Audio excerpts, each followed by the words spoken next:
tempat yang sangat mulia dan salah satu tempat yang termulia yang ada di atas permukaan buminya Allah Subhanahu wa taala.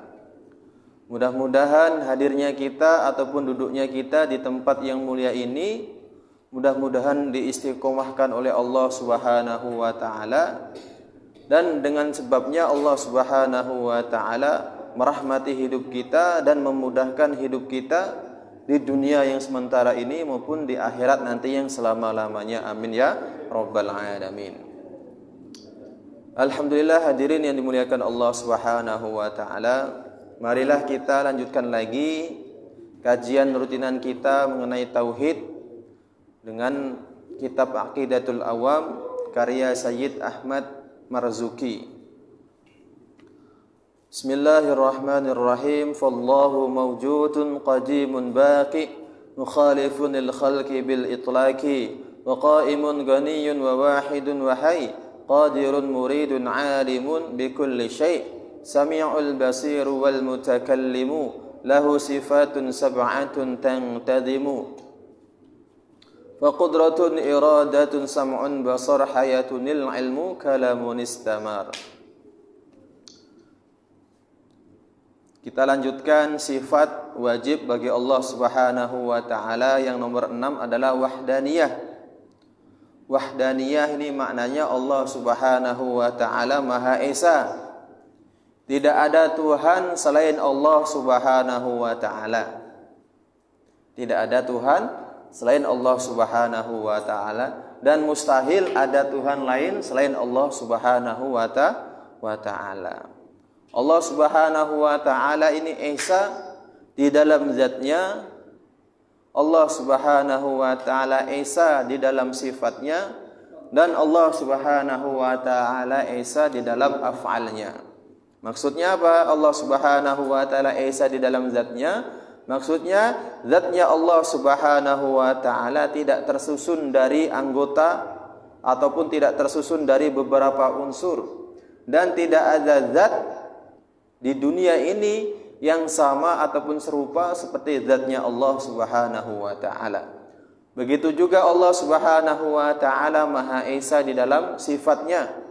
Tidak ada satu sifat dari sifat seseorang ataupun makhluknya Allah Subhanahu wa taala yang ada di dunia ini yang sama ataupun serupa dengan sifatnya Allah Subhanahu wa taala. Begitu juga Allah Subhanahu wa taala itu Esa di dalam af'alnya. Tidak ada makhluk satupun yang sama ataupun serupa af'alnya dengan af'alnya Allah Subhanahu wa taala.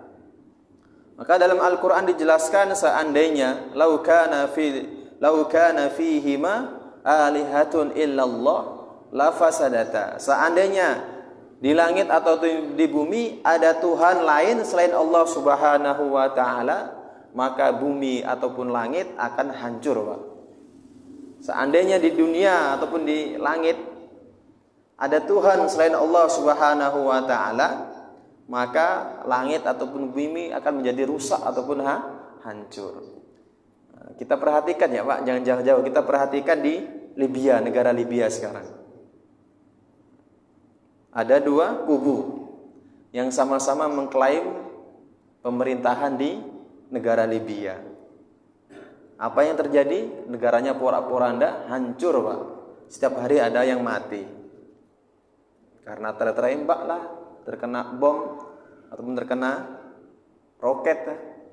Itu baru di dunia, Pak. Baru perkara pemerintahan di dunia untuk merebutkan perkara yang enggak seberapa. Nah, seandainya Tuhan ada lebih dari satu ataupun ada Tuhan lain selain Allah Subhanahu wa taala, hancur, Pak, dunia dan akhir di dunia dan langit ya, Pak. Mana dua perkara yang kekuatannya enggak terbatas berada di kubu yang berbeda. Misalnya Tuhan A, saya pengen ciptakan langit. Sekarang Tuhan B, saya enggak mau ciptakan langit, saya mau hancurkan langitnya. Tuhan A jadikan langit, Tuhan B hancurkan langit. Enggak jadi alam semesta nih. Seandainya ada Tuhan selain Allah Subhanahu wa taala, maka langit akan hancur, bumi pun akan hancur. Masya Allah. Jadi di antara fungsi terbesar dari akalnya kita ini, Pak, Di antara fungsi terbesar dari akal kita dan di antara fitrah akalnya manusia, kalau dia mau menggunakan untuk berpikir, maka dia tidak akan menerima ada Tuhan lain selain Allah Subhanahu wa ta'ala. Dalam hidup rumah tangga, seandainya satu rumah ini ada lebih dari satu kepala rumah tangga, mesti nggak akur itu, Pak. Mesti itu. Ya, mungkin ada yang pengalaman, Pak, ya. Mungkin hidup ada kakak beradik dah menikah, mesti nggak akur itu. Satu rumah, keluarga dekat. Nah, apalagi kalau di dunia ini ada Tuhan lain selain Allah Subhanahu wa ta'ala. Maka bukan dunia ini jadi, malah dunia akan hancur lebur. Masya Allah. Paham, Pak, ya? Ini Allah Subhanahu wa ta'ala wahdaniyah ataupun Allah Subhanahu wa ta'ala Maha Esa. Dan di antara definisi yang paling bagus untuk mensifati Tuhan itu adalah sebagaimana disebutkan dalam surat Al-Ikhlas. Qul huwallahu ahad. Katakanlah Tuhan atau Allah Subhanahu wa ta'ala adalah Esa. Enggak mungkin kalau Tuhan itu enggak Esa, enggak mungkin Tuhan ada lebih dari satu. Seandainya Indonesia kemarin waktu pemilu, Pak Prabowo dan Pak Jokowi, Pak Prabowo enggak mau ngalah, ngotot dua-duanya pengen jadi presiden, mesti Indonesia ini kacau. Mesti Indonesia ini nggak mungkin Pak Prabowo kamu Tuhan, kamu presiden Indonesia sebelah timur, saya presiden Indonesia sebelah barat, nggak mungkin. Pak Jokowi pengennya dari Aceh sampai Merauke dia yang jadi presiden. Seandainya nggak ada yang ngalah, mesti perang kan? Mesti terjadi chaos Indonesia ini, ya Pak, betul nggak? Ini perkara yang kecil, apalagi untuk perkara yang besar kayak gini. Kalau ada Tuhan lebih dari satu, mesti dunia, langit, apa segala pun akan hancur. Enggak mungkin ada alam semesta. Jelas, Pak, ya? Insyaallah. Ada pertanyaan mungkin, Pak? Mengenai wahdaniyah? Af'al itu perbuatan Allah Subhanahu wa ta'ala. Ada lagi, Pak? Kemudian yang ketujuh. Nah, kalau ada orang-orang non-muslim itu kan mengatakan ada Tuhan lain selain Allah Subhanahu wa ta'ala. 3 dalam 1, 3 in 1. Itu enggak masuk akal itu, Pak. Kita mikir sampai otak kita jebol pun enggak bakal paham kita. 3 in 1. 1 dalam 3. 3 dalam 1. 3 tapi 1. Gimana itu jadinya maksudnya? 3 tapi 1. Ada Tuhan Bapa, ada Tuhan Roh Kudus, ada Tuhan Anak. 3 tapi 1. Masuk nggak di dalam otak kita, Pak? Untuk secara teologi aja ini perkara ini nggak masuk, kecuali kopi 3 in 1 itu. Kalau kopi 3 in 1 masuk akal ya, nyatu dia. Kalau Tuhan nggak bakalan nyatu dia. Tuhan Bapa, Tuhan Anak, Tuhan Roh Kudus kan. Ini suatu perkara yang betul-betul orang yang nggak bersyukur telah diberi oleh Allah Subhanahu wa ta'ala otak. Kalau ada orang mengatakan Yesus itu Tuhan, maaf, Pak, ya, karena itu membahas mengenai ketuhanan. Kalau ada yang mengatakan Yesus itu Tuhan ataupun mungkin siapa itu Tuhan, maka betul-betul dia orang yang tidak bersyukur telah diberi karunia oleh Allah Subhanahu wa ta'ala akal. Jadi akal ini di antara fungsinya yang terbesar adalah supaya kita ini bisa menemukan Tuhan yang hak, yaitu Allah Subhanahu wa ta'ala. Ini maaf ya, Pak, Yesus itu, Pak, jangankan dikatakan sebagai Tuhan, dikatakan sebagai orang yang beruntung aja tuh nggak bisa. Bagaimana dikatakan sebagai Tuhan? Dikatakan sebagai orang yang beruntung, ya dia tuh nggak layak itu. Bagaimana dia disalib? Apakah orang yang disalib itu orang yang termasuk orang yang bersusah? Alhamdulillah saya sukses setelah disalib. Orang yang duduk di sini nggak mungkin mau disalib nih, Pak, ya. Nggak ada yang disalib, dipaku tangannya, dipaku kakinya. Bukan ini aja, cuman pakai kolor, Pak. Cuman pakai kolor. Seandainya Bapak jalan-jalan ke Pontianak pakai kolor itu gimana? Malu apa enggak itu? Nah, untuk dikatakan sebagai orang yang beruntung aja tuh nggak bisa. Apalagi kok dikatakan sebagai itu Tuhan. Kita loh yang misalnya kita sebagai hambanya meniru apa yang terjadi pada Tuhan itu loh malu. Jalan-jalan pakai kolor tuh. Di Pontianak langsung ditangkap, dibawa ke Sungai Bangkong mesti itu. Allah Akbar. Ini maaf ya, ini karena kita membahas ketuhanan. Apalagi mungkin ada orang lain misalnya yang Tuhannya dibentuk seperti patung. Jangankan mau nolong, mau ngusir lalat yang hinggap aja lo nggak bisa. Pernah nggak Pak kita pernah? Mungkin kalau yang di kuliah di STAIN tuh ada perbandingan agama. Kadang-kadang masuk ke biara, kadang-kadang masuk ke mana? Ke kelenteng-kelenteng itu. Biasa di kelenteng itu kan ada patung-patungnya itu. Kadang-kadang dikasih makanan. Tuhan cari makan aja nggak bisa, apalagi mau ngasih makan kita ya kan.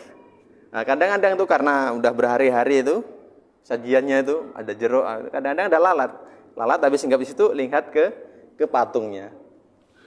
Untuk ngusir lalat yang di dalam tubuhnya aja nggak bisa, kok dikatakan sebagai Tuhan.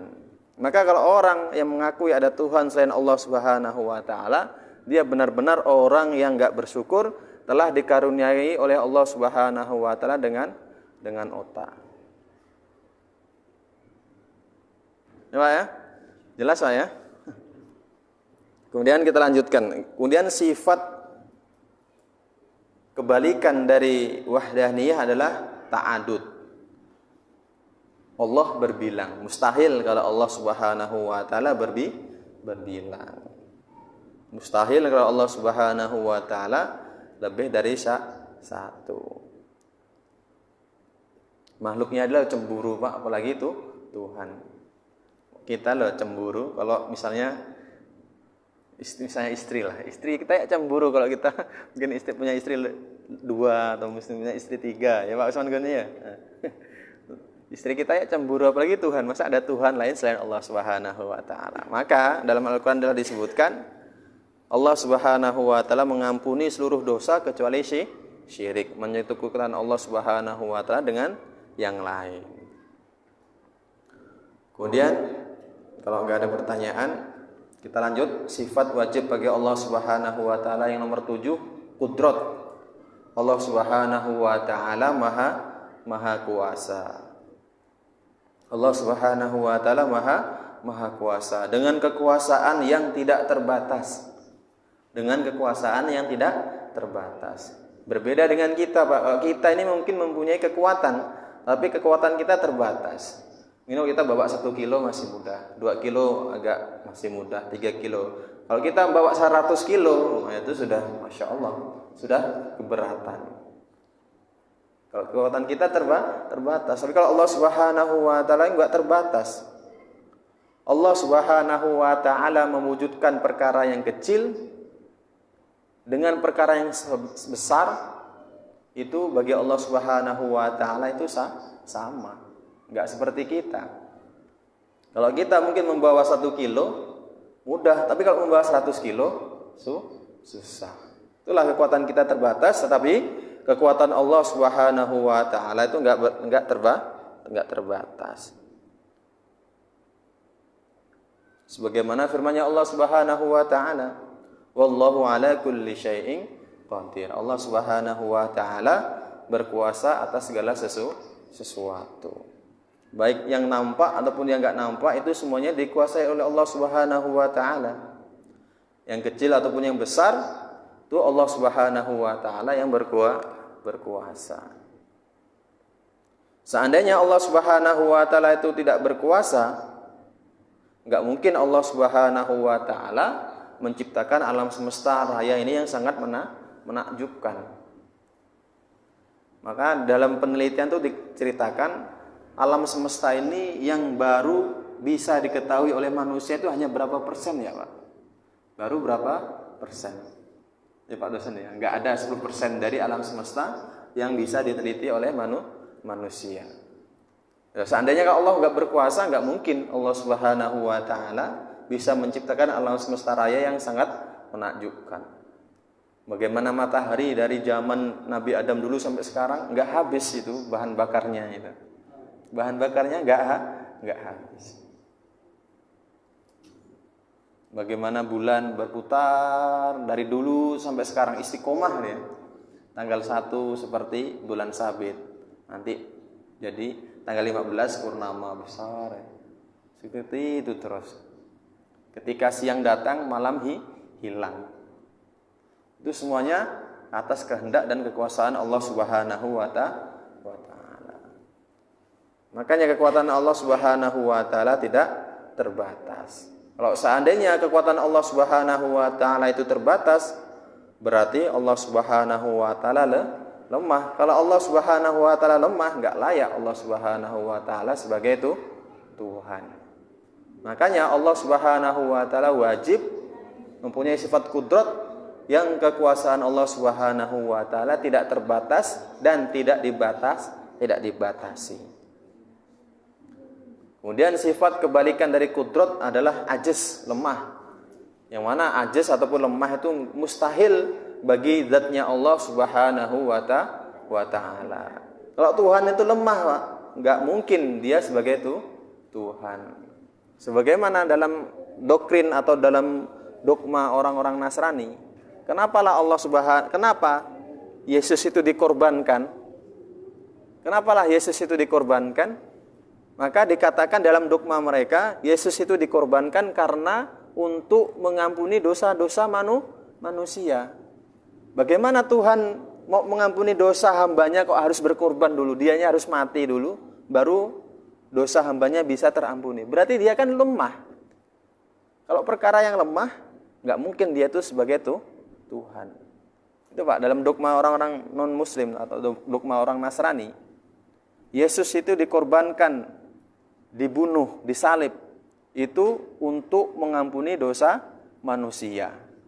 Lah kalau seandainya Yesus itu memang Tuhan, masa untuk mengampuni hambanya saja dia harus mengorbankan dirinya?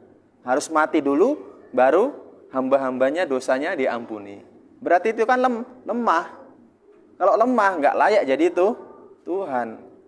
Makanya kembali lagi, orang kalau ada yang mengatakan ada Tuhan selain Allah Subhanahu wa taala, itu betul-betul orang yang tidak bersyukur telah dikaruniai oleh Allah Subhanahu wa taala punya otak. Jadi otak itu fungsinya bukan hanya untuk cari duit, Pak.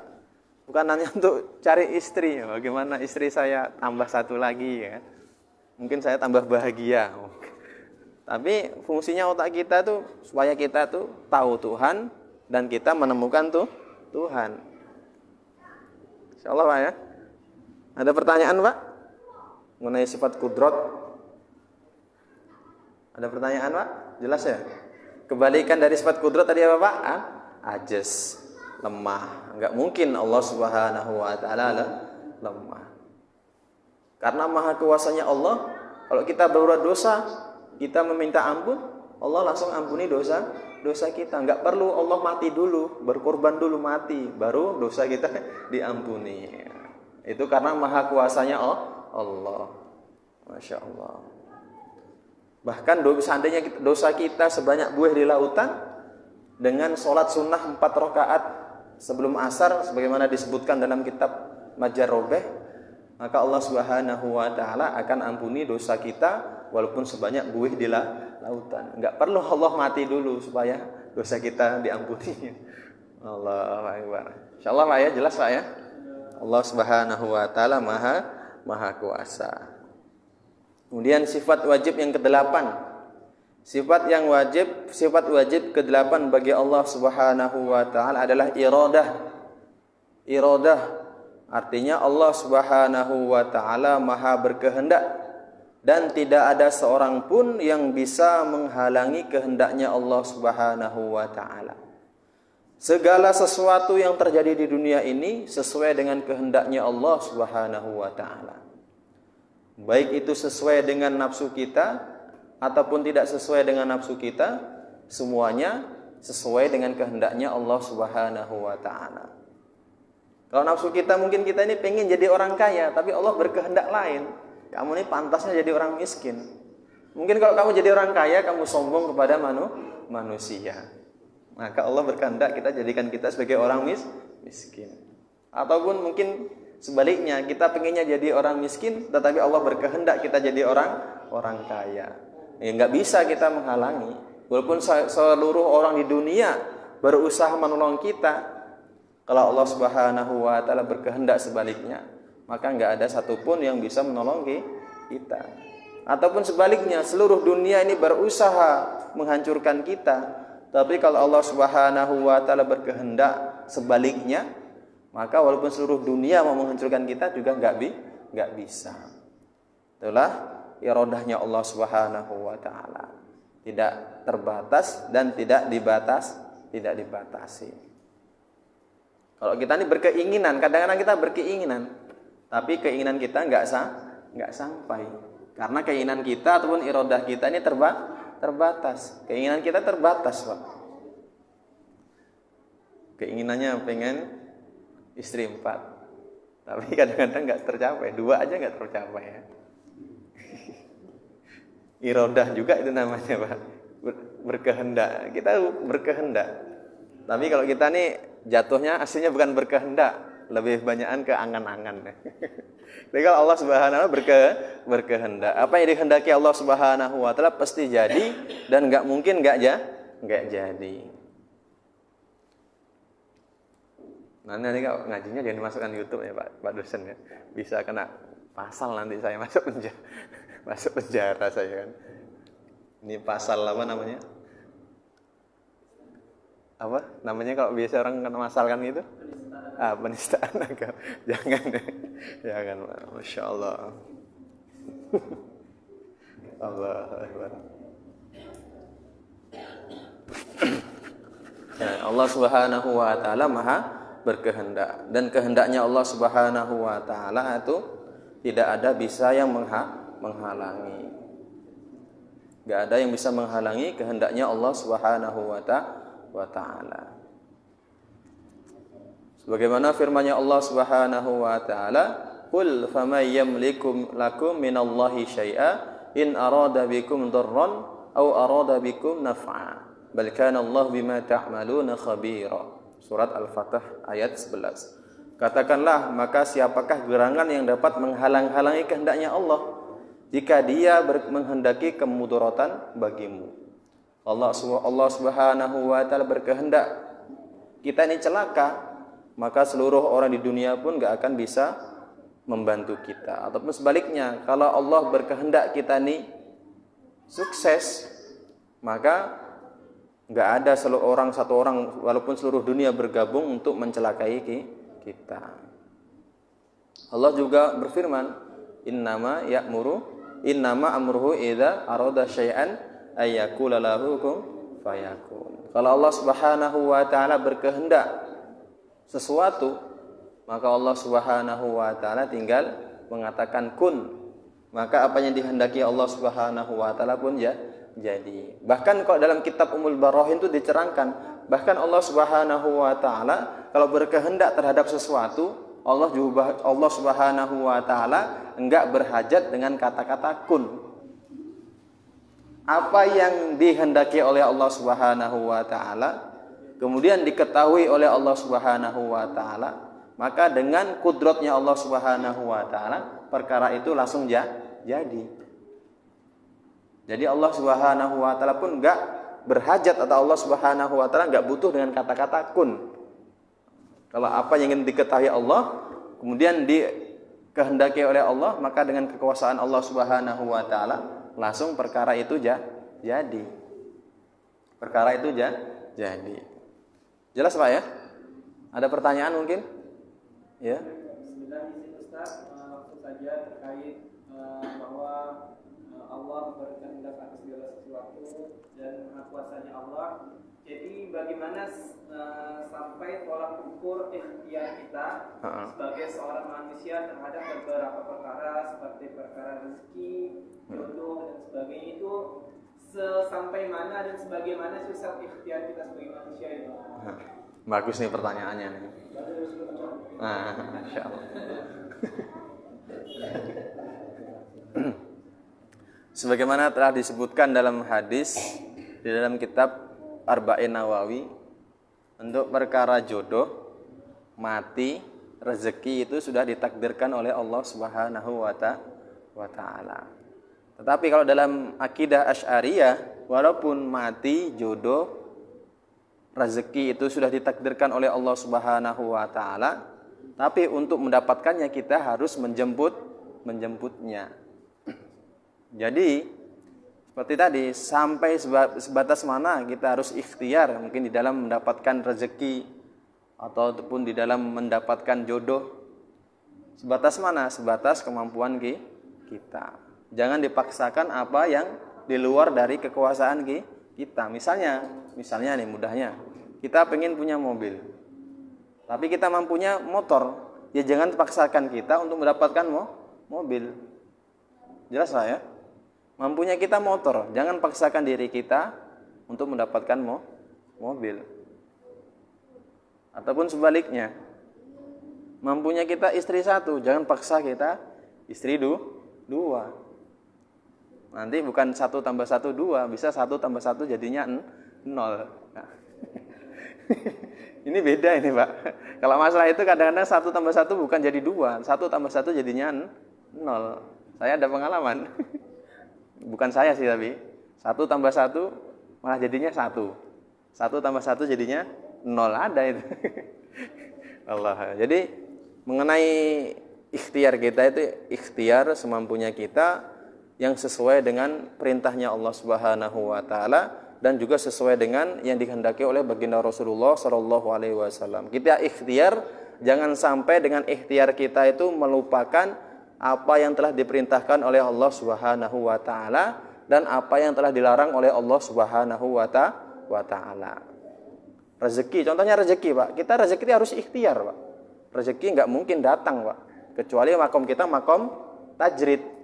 Makom itu ada 2, Pak. Makom tajrid dan makom kasbi.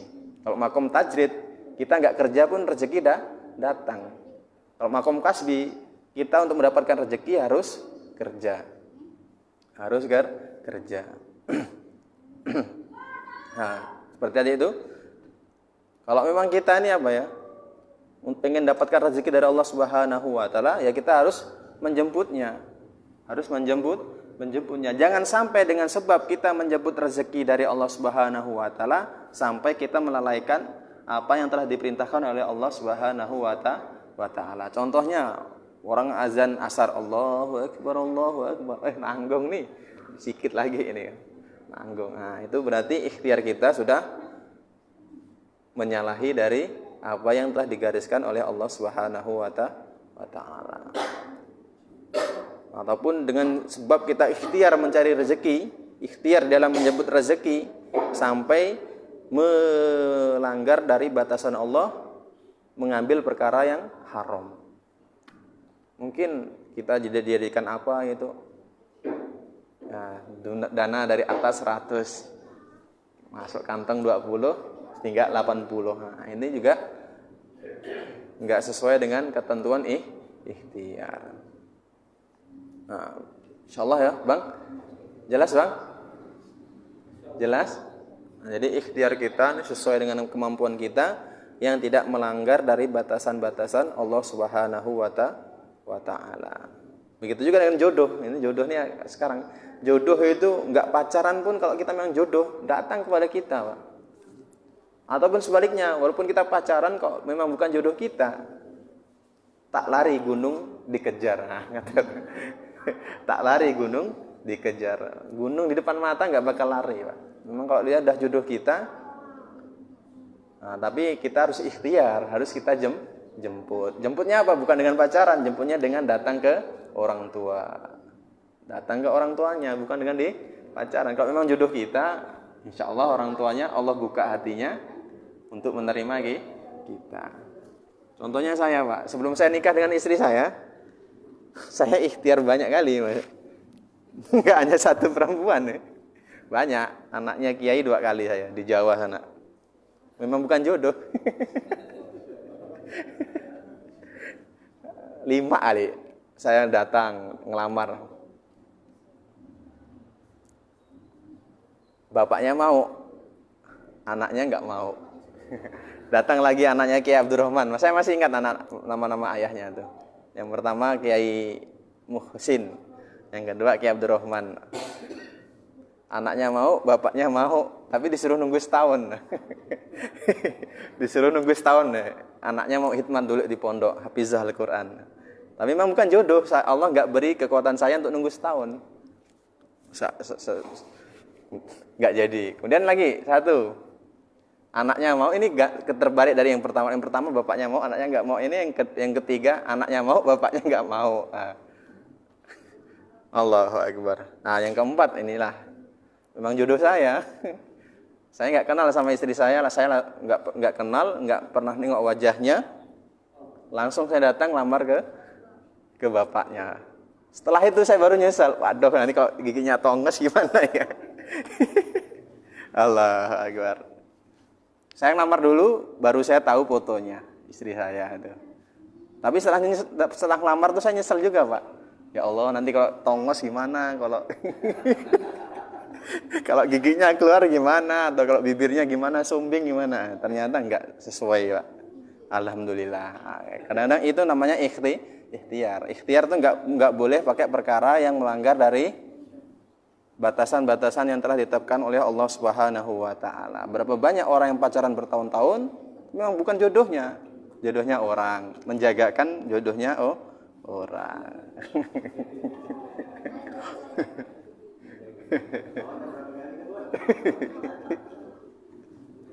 Masya Allah.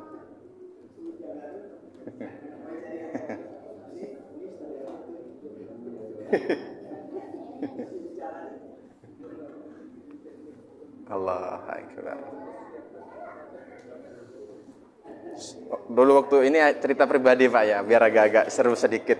Waktu saya mondok, ketika masih dalam jenjang mondok tuh, setahun sebelum lulus tuh, waktu saya khurut 40 hari kayak Pak Usman Goni ini, banyak tawaran. Ustaz, mau nggak nikah sama anak saya?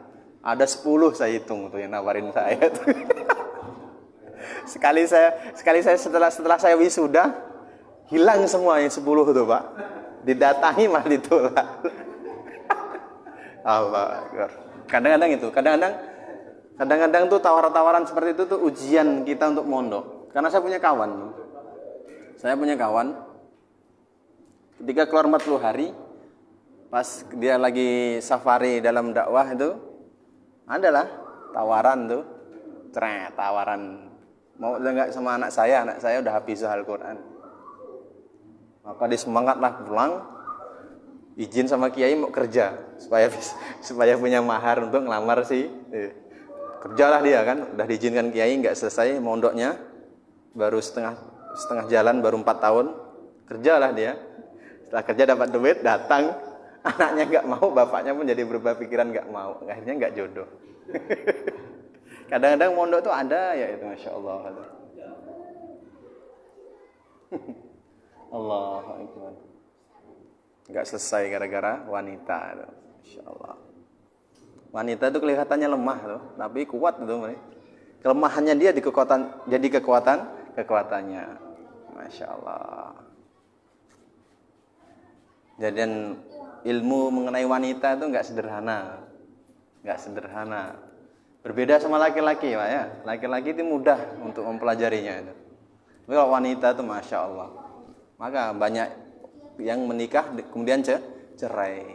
Karena apa? Karena memang sulit mempelajari tentang wanita ini sulit. Kadang pagi sifatnya seperti ini, ternyata kemudian sore jadi berubah.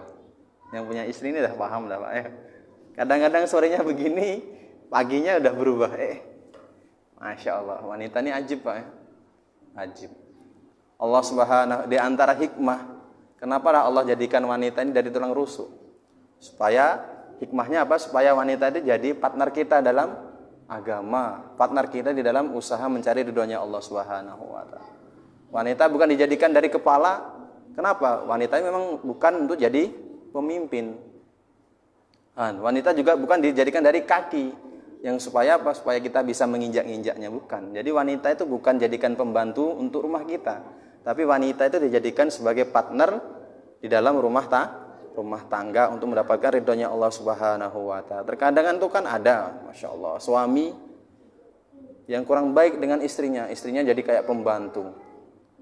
Udahlah, Dek, ini sikit-sikit. Enggak seperti itu, Pak. Dalam fikih wanita itu tugasnya itu cuma di atas ranjang aja itu. Dalam fikih mazhab Syafi'i, tugasnya asli wanita itu hanya di atas ranjang saja, enggak wajib masak. Jangan pakai ini, nanti ibu-ibu dengar tetap memasak. Wanita itu enggak wajib masak, enggak wajib nyusui, enggak wajib nyucikan, apalagi menyucikan baju kita enggak wajib. Seandainya wanita itu meminta bayaran atas dia masak setiap hari, nyusuin anak kita, itu kita harus wajib membayarnya. Terus tugasnya apa? Kewajiban wanita itu apa? Ya cuman di atas ranjang aja kalau kita mau. Itu tugas aslinya wanita. Gak apa-apa Pak ya, jauh nih ya, gak masalah gak? Pembahasannya bukan tauhid nih. Masya Allah. Ya seperti itulah, Masya Allah. Saya punya Ustadz saya cerita. Saya punya Ustadz namanya Ustadz Eko Mahmudi. Beliau cerita. Beliau punya teman Ustadz juga. Ustadznya punya istri. Istrinya itu pintar. Istrinya pintar ahli fikih. Saking pintarnya tentang fikih itu, dia mengamalkan fikihnya. Gak mau masak, gak mau nyuci. Nyusuin anak minta bayaran. Susah hidupnya tuh. Punya istri kayak gak punya istri. Untung ya mungkin istri-istri bapak-bapak ini fikihnya kurang mantap. Jadi masih mau masak, masih mau nyucikan baju ke. Udah bagus sekali itu Pak. Jangan lagi kita paksa jadikan perempuan sebagai pembantu. Karena istri itu bukan pembantu Pak. Istri itu partner kita untuk mencari ridhonya Allah. Jangan melakukan perkara yang menyulitkan istri kita. Apalagi sampai istri kita tuh kerja. Sampai istri kita kerja. Kerja yang sampai menghinakan diri. Jadi TKW. Masya Allah.